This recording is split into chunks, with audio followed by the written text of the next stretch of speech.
Hello students, good morning. You are connected with RK Swaj for Mathematics 10 plus 2. Today we are going to discuss about the chapter probability and exercise 8.8 question number 5. A die is tossed twice. एक dice को दो बारी toss किया जा रहा है. A success is getting an odd number on a toss. Find the mean and variance of success. Let x be the random variable which denote the success. x क्या चीज़ late कर ली हमने, रैंडम वेरिएबल जो कि success को denote करती है. कर लिए कि x की वैल्यू जो रहेगी 0, 1, 2 रहेंगी. क्यों? क्योंकि उसने कहा है ना कि टॉस को कितनी बारी, उस टॉस कितनी बारी किया जाए, ट्वाइस. ट्वाइस का मतलब दो बारी. इसलिए तो दो चीज़ें लेट कर ली, एस और एफ, दो इवेंट लेट कर ली जो कि ओड नंबर को एस बोल रहे हैं, नॉट ओड को एफ इवेंट बोल रहे हैं. तो दोनों की इक्वल आएंगे क्योंकि एक डाइस के अंदर इवन और ओड बराबर मात्रा में होती है, इसलिए 3 इवन होते 3 ओड होते, दोनों की प्रोबेबिलिटी 3/6 यानी कि 1/2 आ जाएगी. प्रोबेबिलिटी एस और probability F. Probability x is equal to 0 is equal to क्या रहेगा, probability F into probability F, यानी कि इसमें भी सक्सेस नहीं मिली, इसमें भी सक्सेस, यानी दोनों को फेलियर कह लो. Yes, probability F into probability F कर लो. 1/2 1/2 1/4 हो जाएगा. Probability x is equal to 1 के लिए probability F into probability S plus probability S into probability F, that is equal to 1/2 into 1/2 plus 1/2 infinity. क्यों? क्योंकि यहाँ पर एक सक्सेस आने की बात की तो यहाँ फेलियर हो सकता है सक्सेस, या पहले वाले में सक्सेस हो सकता है, दूसरे में फेलियर हो सकता है. इसलिए दोनों एक केस को हम ऐड कर देंगे तो 1/2 आएगा. Probability x is equal to P S into P, यानी कि probability of S into probability S, 1/2 into 1/4 आ जाएगा. प्रोबेबिलिटी डिस्ट्रीब्यूशन ऑफ एक्स क्या बनेगा, एक्स की वैल्यू 0, 1, 2 रहेगी. 0 के केस पे प्रोबेबिलिटी 1/4, 1 पे 1/2, 2 पे 1/4. तो एक्स की वैल्यू जो थी इसको हम एक्स आई बोल रहे हैं, 0, 1, 2 को पी एक्स जो यानी कि प्रोबेबिलिटी थी उसको पी आई बोल रहे हैं, 1/4, 1/2, 1/4. पी आई इंटू एक्स आई दोनों को मल्टीप्लाई करूंगा तो 0, 1/2, 1/2 आ रहा है. और P I into X I square, पहले इसका स्केयर करके उसको पी आई से मल्टीप्लाई करेंगे तो 0, 1/2 और 1 आ रहा है. तो उसके बाद हम बात करते हैं इनके सम की. इसका सम जो आता है वो 1 होना चाहिए था. ठीक है, पी आई एक्स आई का सम जो रहेगा 1 रहा है, इसलिए मीन भी इसका 1 हो जाएगा. P I into X I square का मीन 3/2 आ रहा है. ये काम आएगा वेरिएंस में. तो वेरिएंस का फार्मूला होता है summation P I into X I square minus summation of P I into X I square का whole square, sorry x I का होल स्केयर. वहाँ पर इनकी वैल्यू डाल देंगे, ये 3/2 माइनस में 1 हो जाएगा जो कि 1/2 आएगा. नंबर 6 क्वेश्चन क्या कहता है, find the probability distribution of the number of sixes in 3 tosses of A dice. Also find the mean and the variance. कहा है फाइंड द प्रोबेबिलिटी डिस्ट्रीब्यूशन किसके लिए, नंबर ऑफ सिक्सेस के लिए. टॉस कितनी बारी किया गया है डाइस को, 3 टाइम. और ये मीन और वेरिएंस का भी पता लगाइए. तो प्रोबेबिलिटी डिस्ट्रीब्यूशन का भी क्वेश्चन रहेगा, मीन और वेरिएंस का भी. Let X denote the random variable number of sixes when a die is toss 3 time. एक डाई को जब 3 टाइम टॉस किया जा रहा है तो एक्स जो है ना डिनोट करता है रैंडम वेरिएबल को नंबर ऑफ 6 के लिए. तो इसलिए हम कह सकते हैं अगर वो 3 टाइम टॉस कर रहा है तो एक्स की वैल्यू 0, 1, 2, 3 रहेंगी. तो एस और एफ दो इवेंट लेट कर लेते हैं. 6 आ जाए तो एफ एस बोलते हैं, 6 ना आए तो एफ बोला जा रहा है इवेंट को. तो प्रोबेबिलिटी एस 1/6. क्यों? क्योंकि इसके अंदर जो 6 आएगा तो 1 to 6 में 6 1 टाइम होता है तो 1/6 हो जाएगी. 6 ना आने का मतलब 5/6 हो जाएगी. Probability x is equal to 0 के लिए बात करते तो probability F into probability F, तीनों बारी प्रोबेबिलिटी एफ की मल्टीप्लाई कर दिया जाएगा तो 5/6, 5/6, 1 to 5/2, 16. Probability x is equal to 1 के लिए बात करेंगे तो यह एक बार सक्सेस है तो 2 बारी फेलियर है. सक्सेस फर्स्ट टाइम हो सकती है, सेकंड टाइम हो सकती है, थर्ड टाइम हो सकती है. तो उस केस में उनकी वैल्यू डालेंगे, इसको ऐड करेंगे, 75/216 आ रहा है.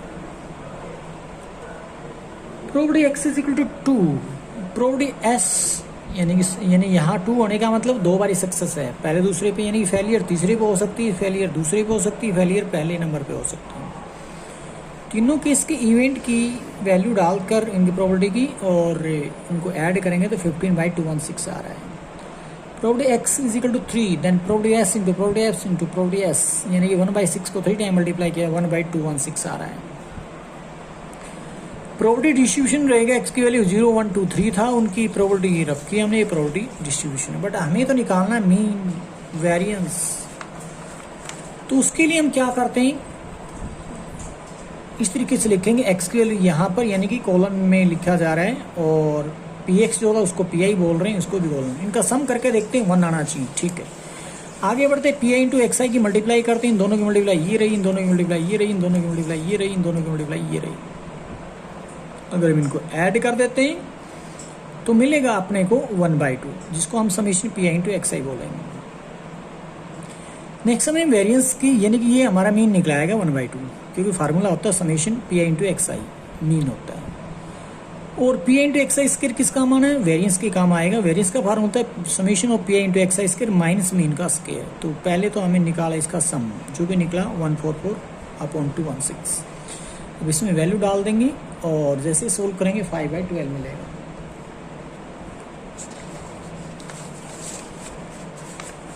Next,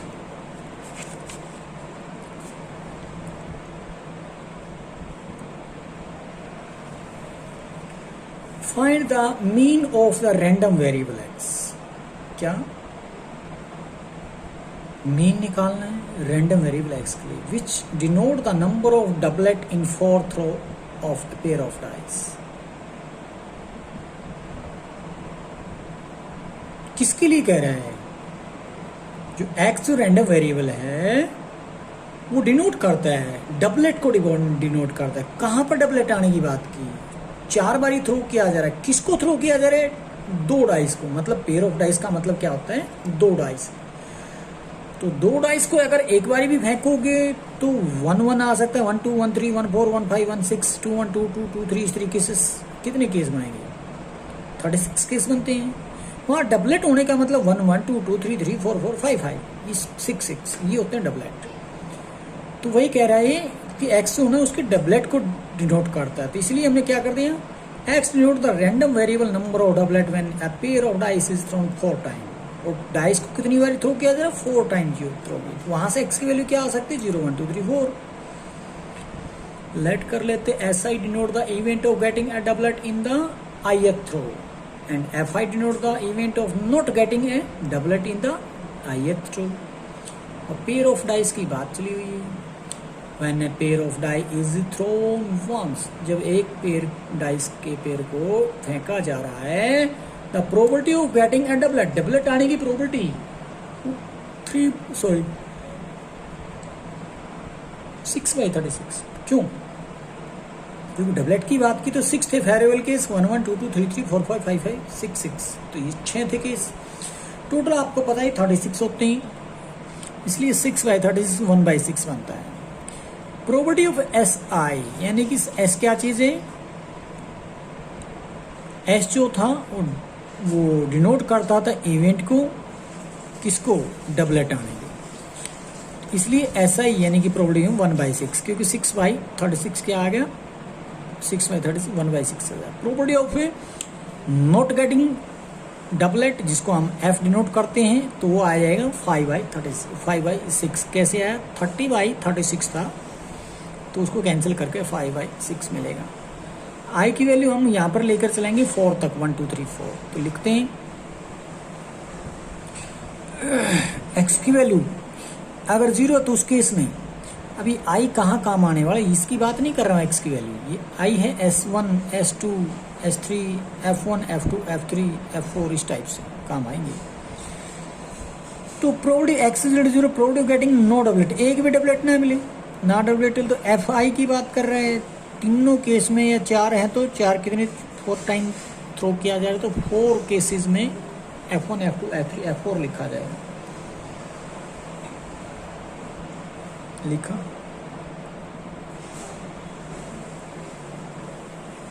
probability F1 F2 F3 F4, तो F की प्रोबेबिलिटी क्या थी, 1/6 थी, सॉरी 5/6 थी। तो 5/6 4 बारी लिख दिया हमने, उसकी वैल्यू आती है 625/1296। Probability x is equal to 1, probability of getting 1 doublet, एक बार डबलेट आने का मतलब क्या है, यहाँ केस बनेंगे, तो उन केसेस को रखते हैं। कितने बनते हैं, 4 हैं, तो 4 बार थ्रो किया जा रहा है तो 4 केस बनते होंगे। देखिएगा, पहले केस पर सक्सेस है, दूसरी तीसरी चौथे पे फेलियर है, तो दूसरी केस पर सक्सेस है तो पहले तीसरे चौथे पे फेलियर हो जाएगा।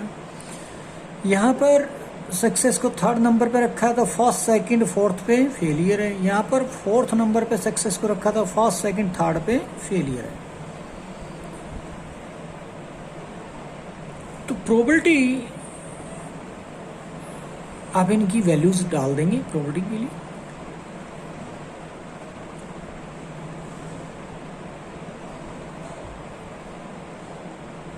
तो क्या रखा,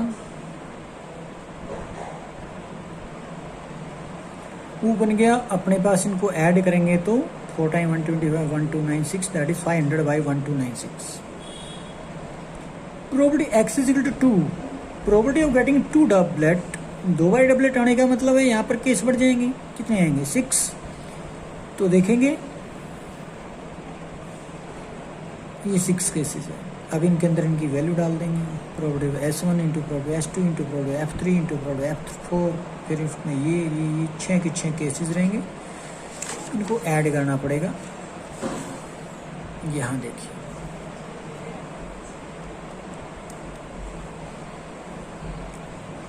तो उनमें वैल्यूज डालकर अगर हम इनको ऐड करेंगे, तो क्योंकि एक ब्रैकेट के अंदर जो टर्म आ रही है दूसरी में भी वही है, तीसरी में वही, क्या है बस वो सीक्वेंस थोड़ा आगे पीछे, उससे क्या फर्क पड़ता है कैलकुलेशन के लिए। तो 6 से मल्टीप्लाई कर देंगे इसको, तो वो मिलेगा 150/1296। Now probability of x is equal to 3, probability of getting 3 doublet, अगर 3 बारी डबलेट आती है तो कितने केस बनते हैं, तो फिर से यहाँ पर 4 केस बनेंगे, यानी कि यहाँ पर फेलियर तो एक बार ही बनेगा ना। तो फेलियर को हमने यहाँ पर 4 टॉस पे रख दिया, 3rd पे फेलियर है, 2nd पे फेलियर है, 1st पे फेलियर है। अब यहाँ पर इन सब की वैल्यूज डाल देंगे हम, यानी कि SI की प्रोबेबिलिटी और FI की प्रोबेबिलिटी, तो दो ही हैं, दोनों को आपस में सीक्वेंस के अकॉर्डिंग रखा हमने। इनको ऐड करेंगे 4 टाइम ऑफ दिस, यानी कि 20/1296। Now we have to find the probability x is equal to 4, probability of getting all 4 doublet, यानी कि S1 S2 S3 S4, इनकी प्रोबेबिलिटी डालेंगे तो क्या आएगा, 1/6 को 4 टाइम मल्टीप्लाई करेंगे तो 1/1296 आएगा। अब प्रोबेबिलिटी डिस्ट्रीब्यूशन की बात कर रहे हैं, x की वैल्यू 0 1 2 3 4 है, तो उसके इसमें क्या बनेगा, उनकी वैल्यूज उठाकर रख दी मैंने वहाँ से। ये 1 के अपॉन में है 1296। अब इनको ऐड आप करके देखोगे तो 1296 upon 1296 that is equal to 1 आएगा। नो,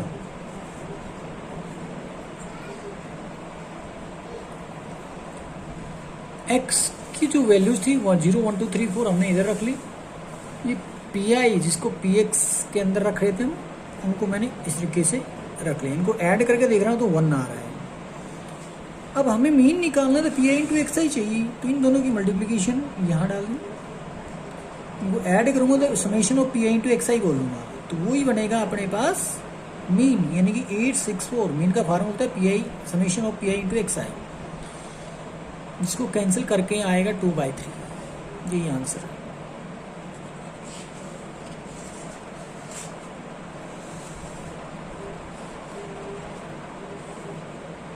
नेक्स्ट,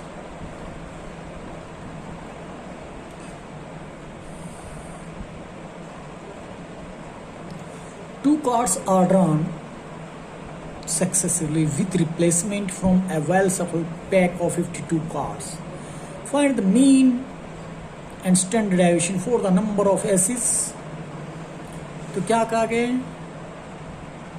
2 कार्ड्स को ड्रॉ किया जा रहा है सक्सेसफुली, लगातार कह सकते हो, विथ रिप्लेसमेंट। पहला कार्ड निकाला, वापिस रख दिया, फिर दूसरा कार्ड निकाला। टोटल है 52 card. Find the mean standard deviation for the number of aces. तो मीन निकालना, स्टैंडर्ड डेविएशन निकालना किसके लिए, नंबर ऑफ एसेस के लिए। कार्ड 2 निकाले जा रहे हैं, तो एसेस को आप सक्सेस मान लो, एसेस ना आए उसको फेलियर मान सकते हो। तो एक्चुअल में इवेंट है ये दो, इसलिए लेट किया हमने। X denote the random variable, X क्या चीज है, random variable. Number of aces when two cards are drawn successfully with replacement from pack of it two card, clearly x की वैल्यू क्या रहेगी, 0 1 2 रहेगी। क्यों, क्योंकि कार्ड तो 2 निकाल रहे हो ना, इसलिए 2 तक जाएगी एक्स की वैल्यू। लेट कर लेते हैं S I denote the event of getting an ace in the i x draw and F I denote the event of not getting an ace in i x draw. तो इसलिए property हो जाएगी S I की क्या रहेगी, 4C1/52C1। क्यों, क्योंकि उन्होंने आपकी बार इस डायरेक्टली 2 कार्ड ड्रॉ नहीं करने आपने, उसने कहा ना कि एस, एस क्या चीज है, एस आता है तो उसकी प्रोबेबिलिटी क्या होगी, एस ना आता है तो उसकी प्रोबेबिलिटी इक्का जिसको बोल रहे हो। तो एस टोटल अपने पास 4 होते हैं, इसलिए हमने ड्रॉ करना है एश एक, तो 4C1 और टोटल होते हैं 52, तो 52C1 फेवरेबल टोटल केस 4/52 आ जाए, जिसको 1/13 भी बोल सकते हो आप। प्रूव्ड एफ है जिसमें एक भी एसिस ना हो, मतलब क्या है, 52 में से 4 अगर माइनस कर देते तो 48 यानी कि 48 रहते हैं, तो 52 नीचे आ जाएंगे 48/52। या फिर ऐसा कर सकते हैं, जो एस की प्रोबेबिलिटी थी 1 में से माइनस कर दो, एफ की प्रोबेबिलिटी आ जाएगी 12/13।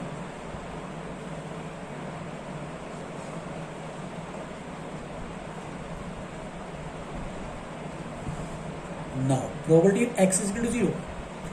Probability of getting an ash in 2 draws क्या रहेगा, नो एस, एक भी का नहीं आएगा दोनों में, पहले में भी एफ, दूसरी बार भी एफ, दोनों की मल्टीप्लाई करेंगे तो 144,169 probability x is equal to 1, यानी कि 1 टाइम सक्सेस रहेगी, द अदर टाइम फेलियर रहेगी। तो सक्सेस फेलियर, फेलियर सक्सेस, दो केस में इसको बोलेंगे प्रोबेबिलिटी गेटिंग एन 1 ऐश कह सकते हैं इन 2 ड्रॉ, तो 1/13 12/13 प्लस 12/13 1/13 दोनों को ऐड करें 24/169। Probability x is equal to 2, probability of getting ace is in both draws, पहले में भी एस एस मतलब दूसरे में भी एस, इसका मतलब दोनों 1/13 1/13 1/69 आ जाएगा। अब इसको प्रोबेबिलिटी डिस्ट्रीब्यूशन में डालने से पहले हमें जरूरत पड़ेगी किस चीज की, इनकी वैल्यूज की क्या रहेगी, इधर से देखते हैं। दस the probability distribution of x is क्या, जो एक्स के लिए 0 1 2 थी, उधर भी हम 0 1 2 लेकर चले थे, उनकी प्रोबेबिलिटी वहां से उठा रहे हैं 144/169 24/169 और 1/169, उनको मैंने रख दिया। Calculation of mean and variance, उसके लिए एक्स की वैल्यू को मैंने 0 1 2 इधर रखा और इनकी प्रोबेबिलिटी को मैंने इधर रखा, उसको पी आई बोल दिया। इसका सम 1 आना चाहिए। अब पी आई इंटू एक्स आई दोनों की मल्टीप्लाई है, ऐड करेंगे तो 26/169 मिला। अब यहाँ P I into X I square, क्योंकि वेरिएंस निकालने के लिए हमें जरूरत पड़ेगी, तो पी आई को इस एक्स आई के स्क्वायर से मल्टीप्लाई, इसको 0 के स्क्वायर से मल्टीप्लाई, इसको 1 के स्क्वायर से मल्टीप्लाई करेंगे और इसको 2 के स्क्वायर से मल्टीप्लाई करेंगे। अब इसको ऐड करेंगे तो उसको मिला हमारे को 28/169, वो है summation of P I into X I square. सबसे पहले मीन की बात करते हैं। मीन आ रहा है summation P I into X I का फार्मूला, तो उसके अकॉर्डिंग उसका सम मेरे पास मिला था 26/169, इसको कैंसिल करके 2/13 लिख सकते हैं। वेरिएंस फार्मूला तो summation P I into X I square minus mean का स्क्वायर, तो वही हमने लिखा 28/169 माइनस में मीन निकला था अपने पास, 2/13 ले सकते हैं या फिर 26/169 का स्क्वायर, जो मर्जी रखिए, मैंने 2/13 का स्क्वायर लिखा। इसको सोल्व करोगे तो 4/169, इसमें से इसको सब्ट्रैक्ट करो 24/169 है। स्टैंडर्ड डेविएशन यानी कि root of variance,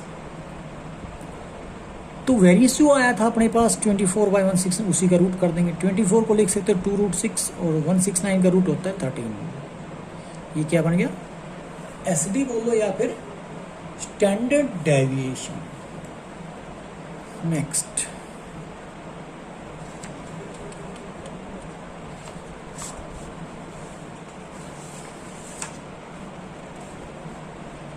mean variance.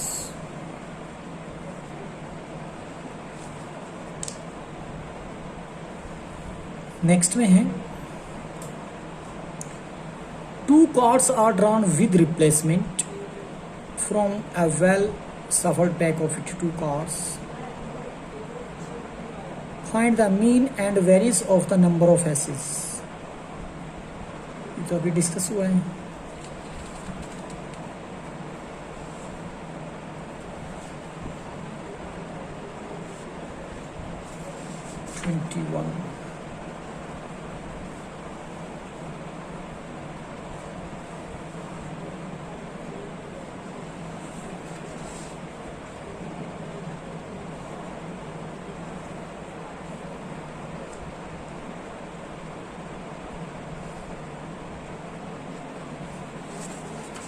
तो अभी अभी हम जो काम कर रहे थे वेरिएंस, उसके बारे में ये हमने प्रोबेबिलिटी ऑफ एक्स लिख चुके हैं।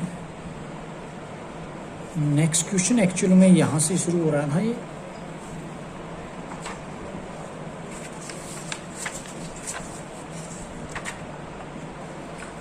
एट्थ के बाद नाइन्थ, तो एट्थ को कवर करने के लिए ये था जिसको अभी डिस्कस किया। ठीक है, तो कुछ ऐसा लग रहा था जैसे हमने पहले डिस्कस कर लिया है। चलिए, अब क्या है यहाँ पे ये नेक्स्ट अलग से क्वेश्चन है, वो भी कुछ स्टेटमेंट ऐसी थी। आपकी बारी चेंज है तो क्या है, मेरे को भी डाउट होगा जैसे स्टेटमेंट मैंने पहले पढ़ रखी है, क्योंकि यहाँ पर क्या बोला, two cards are drawn without replacement. पीछे जो हम बात कर गए, जैसे भी मैं भी कंफ्यूज हो गया कि ये तो स्टेटमेंट मैंने अभी अभी पढ़ी थी, उसी को मैंने सोल्यूशन किया है, बट उसमें क्या था, two cards are drawn with replacement. यहाँ पर विद रिप्लेसमेंट था। अब जो मैं करने जा रहा हूँ सोल्व, वो विदाउट रिप्लेसमेंट है। तो देखिए कि क्या चेंज आपने करना उसके अंदर। तो two cards are drawn without replacement from a well shuffled pack of 52 cards. Total card 52 है, कार्ड ड्रॉ 2 करने हैं, विदाउट रिप्लेसमेंट करना है। Find the mean and variance of the number of aces. तो इसमें भी बात वही थी, एसेस पीछे वाले स्टेटमेंट में भी एसेस के ऊपर था, इसलिए कुछ कंफ्यूजन हुआ कि कहीं दोबारा से रिपीट ना हो गया हो। तो लेट कर लेते x denote the random variable number of aces. X क्या चीज लेट कर लिया हमने, नंबर ऑफ एसेस के ऊपर रैंडम वेरिएबल है। When two cards are drawn without replacement from a pack of 52 cards, जब 2 कार्ड्स को ड्रॉ किया जाएगा वो भी विदाउट रिप्लेसमेंट किया जाएगा 52 कार्ड्स में से। तो यहां से क्लियर हो जाता है एक्स की वैल्यू जो आएगी क्या आएगी, 0 1 2।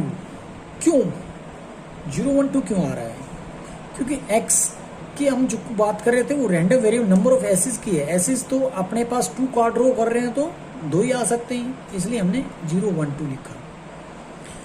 अब probability of x is equal to 0, तो उसके लिए हो जाएगी probability of getting no aces in 2 draws. यानी कि पहले केस जो प्रोबेबिलिटी एक्स 0 के लिए जो निकालोगे एक भी एसेस नहीं आएगा।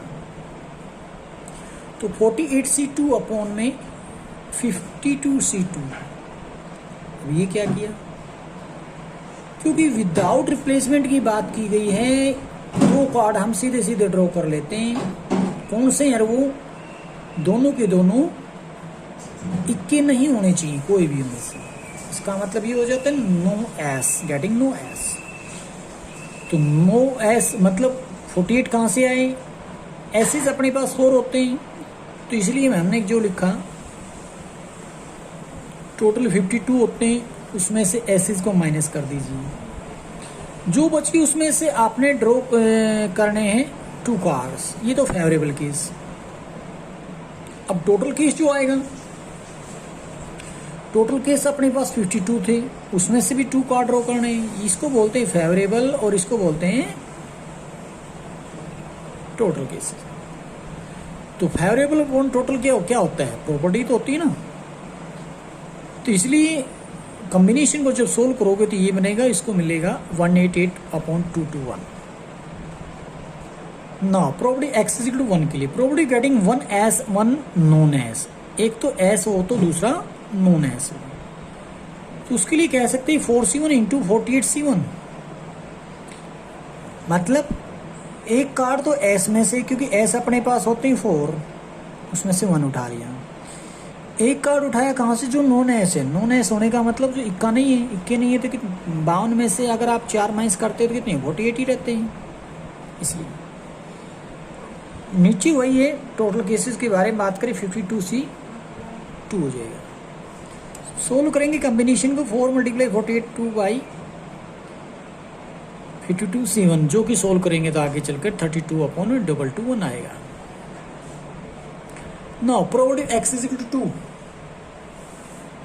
प्रोबेबिलिटी ऑफ गेटिंग 2 एसेस आने का मतलब ये है, एसेस में ऐसे लेने दोनों के दोनों कार्ड। एसेस टोटल अपने पास 4 होते हैं तो 4c2 लिखेंगे फेवरेबल केस, टोटल वही रह जाना है 52c2। इसको सोल्व करेंगे कॉम्बिनेशन को तो मिलेगा अपने को 1/221। हमें देना पहले प्रॉपर्टी डिस्ट्रीब्यूशन तैयार करके उसको। तो प्रॉपर्टी डिस्ट्रीब्यूशन x की वैल्यू 0 1 2 था, इनकी प्रॉपर्टी 0 के लिए ये, 1 के लिए ये, 2 के लिए ये। अब एक्चुअल में उसने पूछा था mean and variance number of aces के बारे में।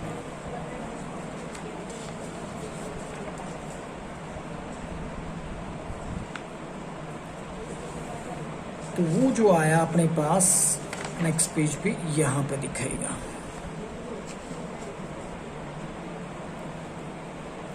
उसके लिए हमने x की वैल्यूज को 0 1 2 इधर रखा कॉलम में, और जो px यानी कि उसकी प्रॉपर्टी थी उसको pi बोलकर हमने इस सीक्वेंस में रख दिया, और उनका सबसे पहले सम करके देखा। अगर उसका सम 1 आता है तो सही था, वरना गलत होता। तो ये 1 आ रहा है। मीन निकालने के लिए pi इंटू xi लिखेंगे, इन दोनों की मल्टीप्लाई ये रहेगी, इन दोनों की मल्टीप्लाई ये रहेगी। अब इसका ऐड करेंगे, इसको बोलेंगे summation pi into xi। Add किया तो 34/221 आ रहा है। उसके बाद हमने pi इंटू xi स्केयर निकाला। पहले तो xi का स्केयर कर लो, उसको pi से मल्टीप्लाई। 0 का स्केयर क्या होता है, एक्चुअली 0 होता है। 0 को किसी भी चीज़ से मल्टीप्लाई करोगे 0 आ जाएगा। इस तरीके से 1 का स्केयर 1 होता है। 1 को 32/221 से करोगे तो 32/221 ही रहेगा। उसके बाद अगर हम बात करते हैं 2 का स्केयर 4 होता है, 4 को 1/221 से करोगे तो 4/221 आएगा। अब इनको हम ऐड करते तो उसको क्या लिखेंगे, summation pi into xi square. तो मीन निकालते, मीन का फार्मूला क्या होता है, समेशन pi इंटू xi। तो pi इंटू xi का समेशन जो तो पहले ही निकाल चुके 34/221, वो ये रहा मीन। इसको सिंबॉलिकली अगर बात करें तो आपको शायद पता ही होगा, म्यू। और वेरिएंस जिसको सिंबॉलिकली आप सिग्मा स्केयर बोलते हैं, summation pi into xi square minus summation pi xi का होल स्केयर, यानी कि मीन का स्केयर। तो उसमें उठाकर वैल्यू यहाँ से डाल दी मैंने, और मीन की डाल दी यहाँ से उठाकर, उसका स्केयर करेंगे। अब इसका एलसीएम लेकर इसको सोल्व किया गया, उसको कुछ कैलकुलेट छोटा हो जाएगा 400/2873। ठीक, क्या चीज़ है, वेरिएंस। अगर आपको स्टैंडर्ड डेविएशन निकालना पड़े तो ST, सिंबॉलिकली हम उसको सिग्मा बोलते हैं। फार्मूला क्या होता है, रूट ऑफ वेरिएंस। वेरिएंस अपने पास क्या निकला है, 400/2873। 400 का रूट आप जानते हैं 20 होता है, अपॉन में 2873 का रूट निकालना है। अब रूट आपको निकालना पता है होगा, पेयर के सारे से, जैसे कि 2873 पेयर बनेंगे अपने पास यहाँ पे 5 5 25 3 रिमाइंडर है, और जिससे मल्टीप्लाई किया तो उन दोनों को ऐड कर लो, 5 5 कितने होते हैं 10। अगला पेयर उतारते हैं, 7 3 जाएगा, 373 बन गया। कम से कम 1 पे जाएगा तो हो जाएगा 101, क्योंकि 1 यहाँ भी लिखना पड़ेगा। ये 300 है तो 3 पे लगा लेते हैं, तो 3 इधर भी लगाएंगे, 3 से मल्टीप्लाई करेंगे, 3 को ऊपर भी भेजेंगे। 3 3 जा 9, 3 0 0 3 3 कितना रहता है 64। अब या तो इनको ऐड कर लो, 106 हो जाएगा, या फिर इसका डबल कर लेते, बात एक ही पॉइंट में जा रहा है। तो इसलिए आप पहले 400 को 2873 से डिवाइड कर लो, जो डेसिमल नंबर आएगा उसका रूट निकालना आपके लिए ठीक रहेगा। कोई बात नहीं, अगर फिर भी आप यहाँ से आगे बढ़ना चाहें तो 53 पॉइंट समथिंग आएगा, 2 पॉइंट तो और निकाल कर उसका पॉइंट खत्म करके 20 को उससे डिवाइड कर दो, वो भी आपका आंसर राइट होगा। Thank you.